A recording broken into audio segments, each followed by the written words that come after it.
Patay naman ang isang lalaki matapos na matabunan ng lupa ang peryahan na kanyang binabantayan sa South Cotabato kahapon. Nakilalang biktima na si Russell Pasawilan, 25 anyos, nagtatrabaho sa peryahan at residente ng Sitio Kamanga, Barangay Lagilayan, Isulan, Sultan Kudarat. Naganap po ang landslide sa isang relocation site sa Purok Bagong Buhay, Barangay Bunao, Tupi, South Cotabato.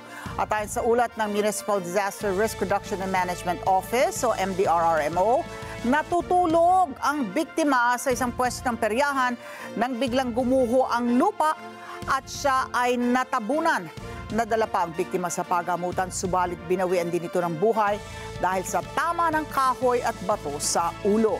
Sa inasyal na ulat, lumambot ang lupa sa lugar dahil na rin sa sunod-sunod na pagbuhos ng ulan.